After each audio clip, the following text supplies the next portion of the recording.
श्री हित हरिवंश महाप्रभु राधा के लिए जन्मा एक अवतार।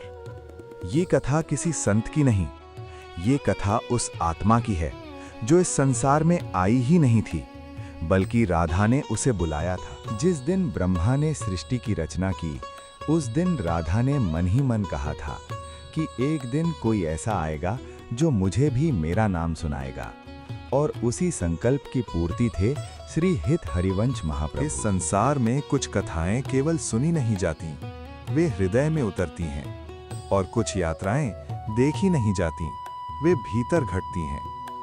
प्रिय राधा रसिका यात्रा जो इतिहास नहीं, प्रेम की लीला है। ये कथा है उस आत्मा की जिसने संसार के लिए नहीं, केवल श्री राधा के लिए जन्म लिया। ये कथा है श्री हित हरिवंश महाप्रभु की। एक विनम्र अनुरोध, यदि आप श्री राधा को हृदय से मानते हैं, यदि आपका मन ब्रज की धूल में भीगता है, तो कृपया इस सेवा में सहभागी बनिए। इस वीडियो को लाइक कीजिए ताकि राधा का नाम और दूर तक पहुंचे। अपने प्रिय भक्तों के साथ शेयर कीजिए, क्योंकि प्रेम बांटने से बढ़ता है। और चैनल को सब्सक्राइब कीजिए ताकि हर अध्याय, हर रस, हर भाव आप तक बिना विलंब पहुंचता रहे। क्योंकि ये केवल एक कथा नहीं है, ये एक सत्संग है। प्रेम चुनिए और मेरे साथ उच्चारण कीजिए, राधे राधे। एकदन्ताय विद्महे वक्रतुण्डाय धीमहि तन्नो दन्ति प्रचोदयात्।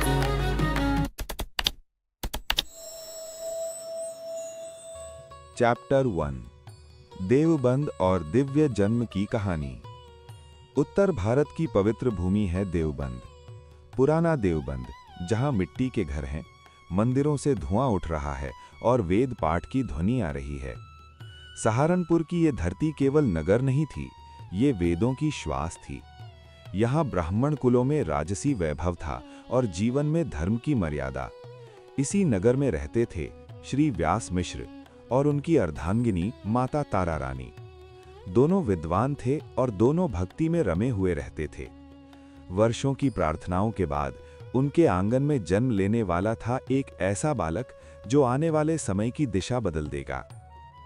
जन्म और असामान्यता। नवजात शिशु का पालना, लेकिन असामान्य शांति। मंगल गीत गाए गए, शंख बजने लगे, पूरे कुल में आनंद था। लेकिन आनंद के बीच एक मौन छाया हुआ था।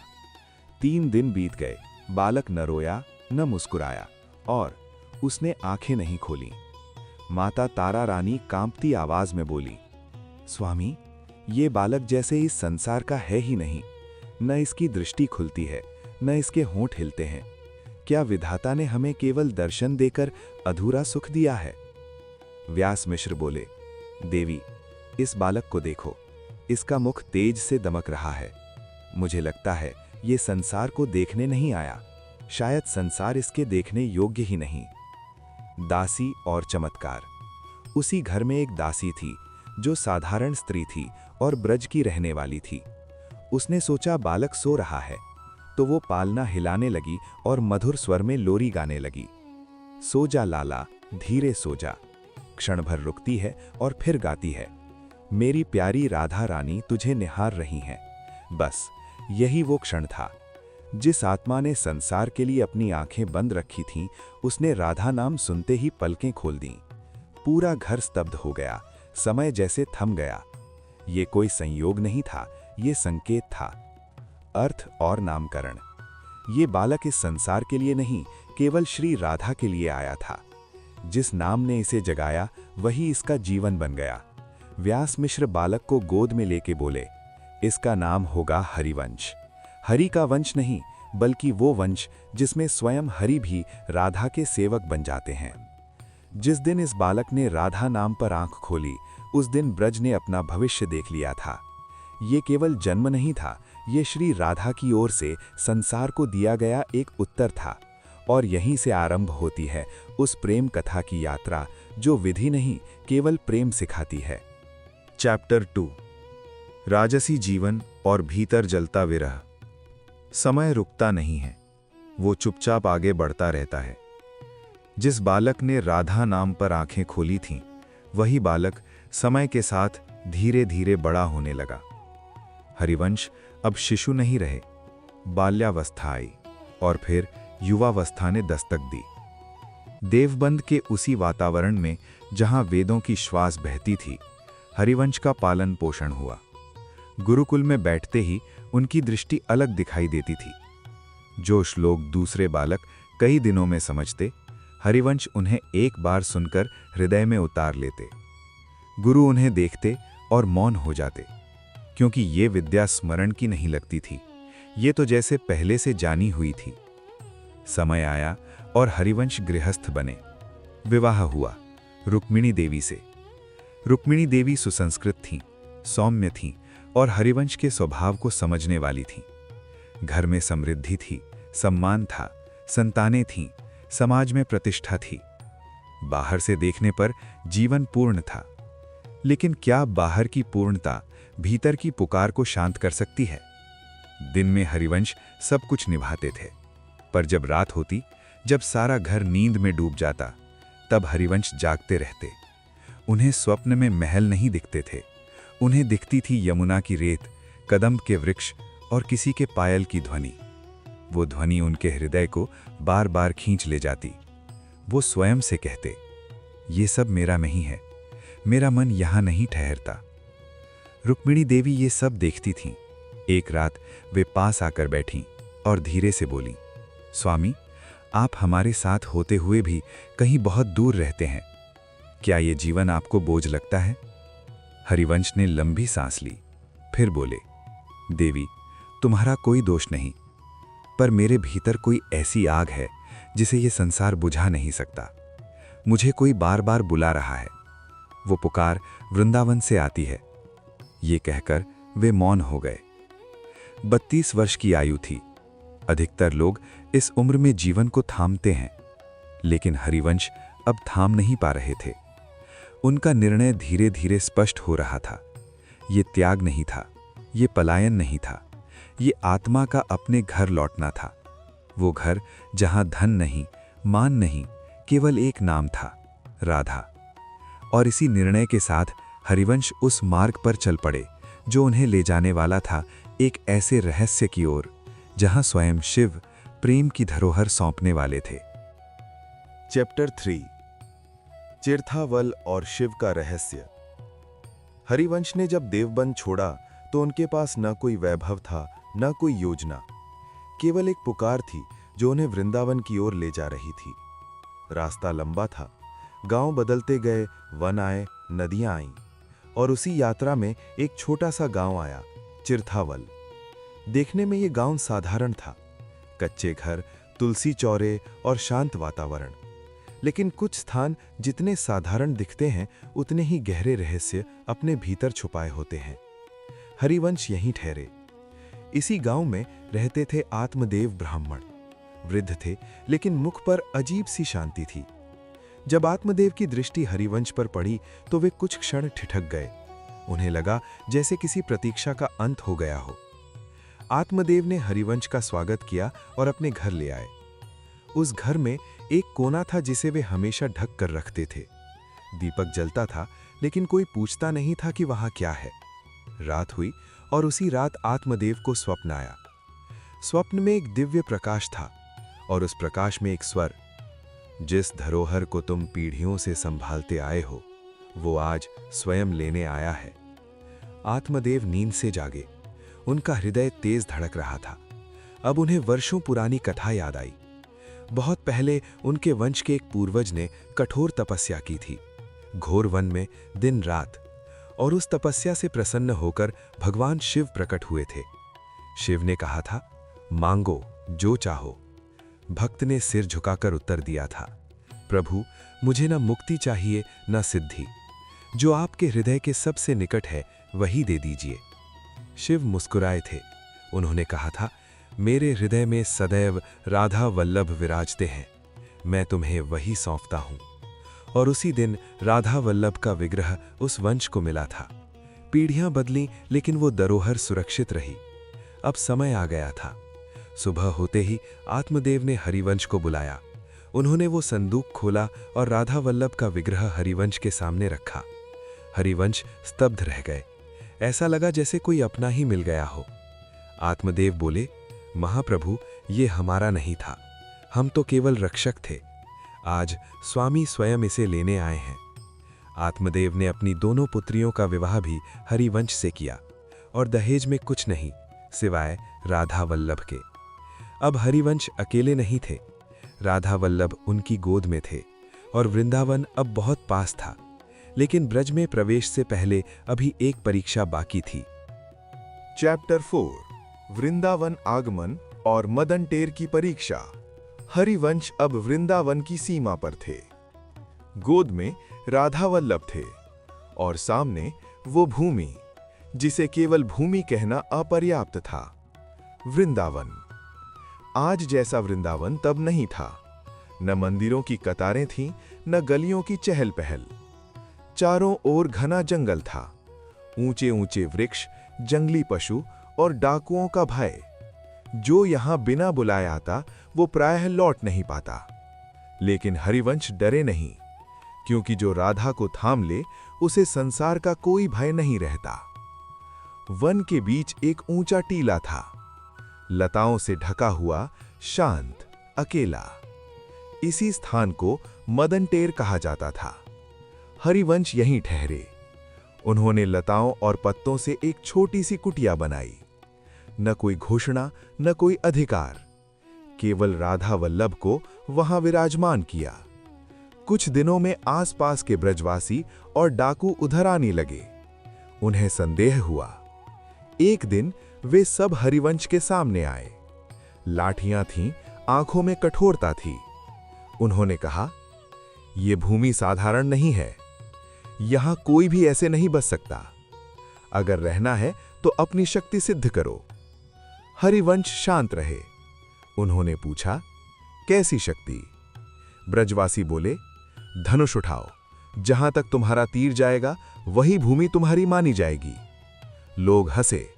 उन्हें लगा ये संत 2 कदम भी तीर नहीं चला पाएगा। हरिवंश ने धनुष उठाया। न उनके हाथों में कठोरता थी, न चेहरे पर अहंकार। उन्होंने आंखें बंद की और राधा वल्लभ को हृदय में स्थिर कर लिया। फिर तीर छोड़ा। वो तीर केवल लकड़ी और लोहे का नहीं था, उसमें प्रेम बंधा था। वो वन को पार करता गया, नदी को पार करता गया, सीमाओं से बहुत आगे निकल गया। जब तीर दृष्टि से ओझल हो गया तो सन्नाटा छा गया। ब्रजवासी स्तब्ध थे। उन्होंने अपनी लाठियां नीचे रख दीं और धीरे धीरे हाथ जोड़ लिए। अब उन्हें समझ आ गया था, ये कोई साधारण साधु नहीं था, ये वही था जिसे ब्रज स्वयं अपना मानता है। मदन टेर स्वीकार कर चुका था और उसी कुटिया में राधा वल्लभ स्थायी रूप से विराजमान हुए। न सोने का सिंहासन, न छत्र, केवल प्रेम। और यहीं से आरंभ हुआ एक ऐसा मार्ग जहां विधि नहीं, केवल लाड़ था, जहां पूजा नहीं, अपनापन था। चैप्टर 5 रास भक्ति और समाज गायन। मदन टेर पर। अब जीवन स्थिर हो चुका था। राधा वल्लभ कुटिया में विराजमान थे और हरिवंश उनके निकट। लेकिन जो घट रहा था वो केवल एक संत का बसना नहीं था, वो भक्ति की दिशा बदलने की शुरुआत थी। हरिवंश किसी को न उपदेश देते थे न आदेश। वे बस राधा वल्लभ के सामने बैठते, कभी मौन में, कभी धीरे धीरे कुछ पंक्तियां गुनगुनाते। जो लोग उन्हें देखने आते वे स्वयं रुक जाते। कोई कहता, ये पूजा नहीं है, कोई कहता, ये साधना नहीं है। लेकिन जो वहां बैठता वो भीतर से बदल जाता। धीरे धीरे लोग आने लगे, कोई किसान, कोई गृहस्थ, कोई विद्वान, सब एक ही वृत्त में बैठते। न कोई ऊंचा, न कोई नीचा, न कोई गायक, न कोई श्रोता। जब स्वर उठता तो सबका होता। इसी को समाज कहा गया। ये कीर्तन नहीं था, ये रास था। यहां कोई भगवान को पुकारता नहीं था, यहां सब सखियां बनकर राधा की उपस्थिति में गाते थे।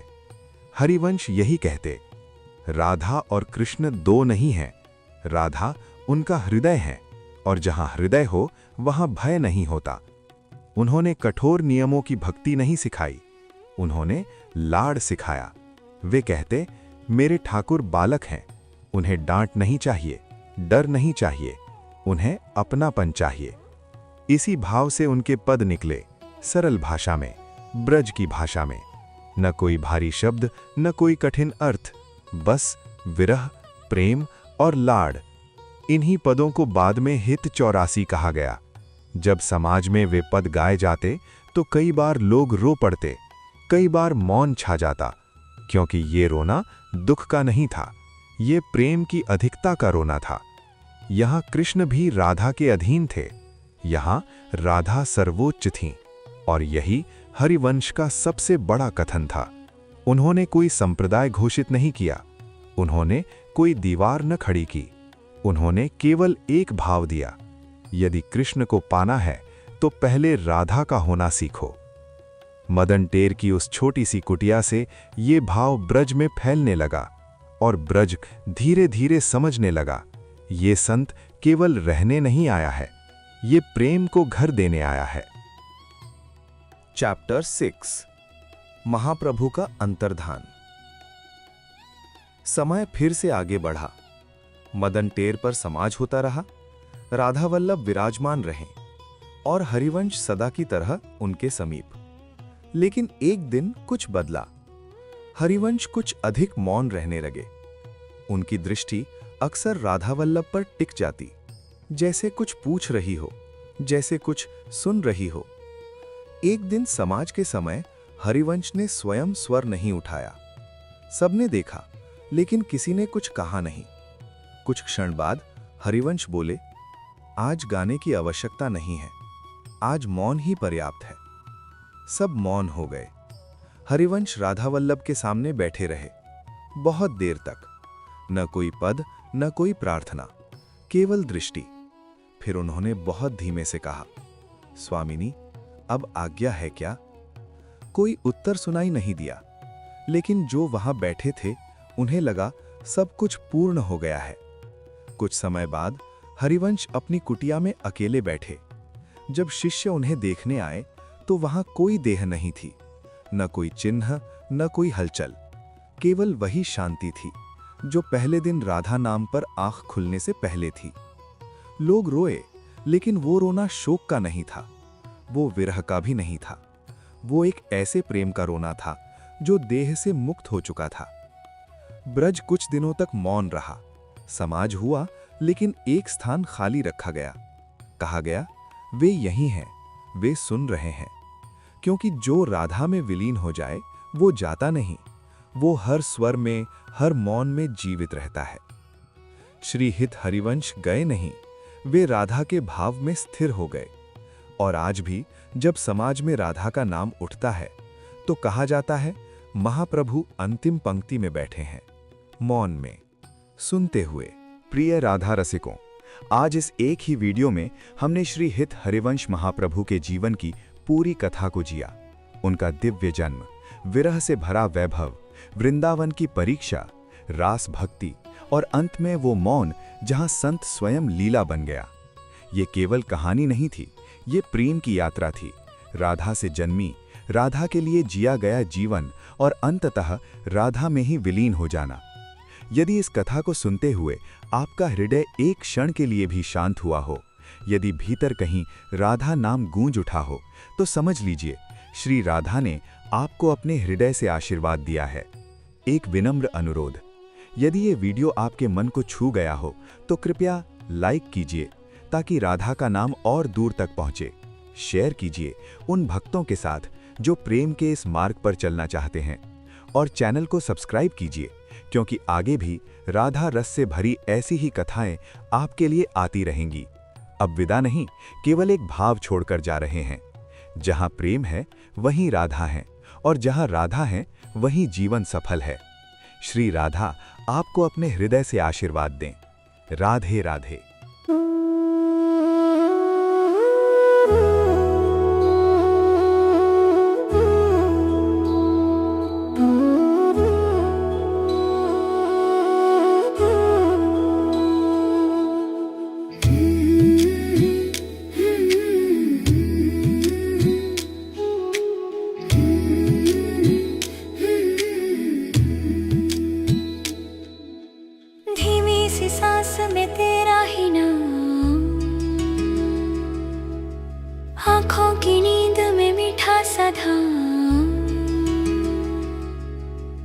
होठों पे बस एक प्यारा सा भाव, राधा राधा तू ही मेरा गाँव।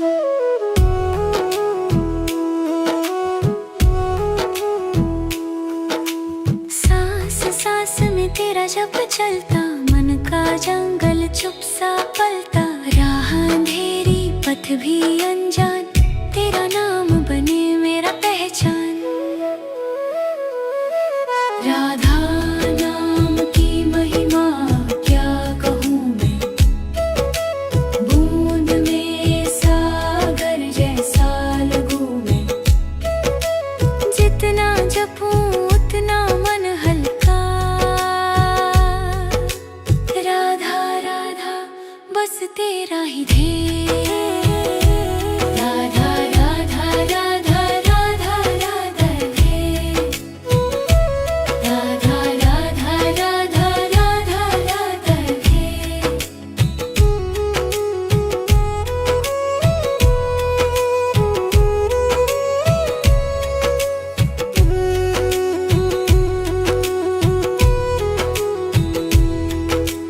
थके कदम जब गिरने लगते, तेरे सुर मन को सहला जाते। रोते रोते हंसी निकल आए, तेरा नाम लगे जैसे घर आए। आकाराता की महिमा क्या कहूँ मैं, बूंदे सागर जैसा लगूं मैं। कंकड़ कंकड़ में तेरा ही चेहरा, धड़कन धड़कन लगे तेरा डेरा। भीड़ भरी इस दुनिया के बीच, राधा नाम मेरा अपना बीच।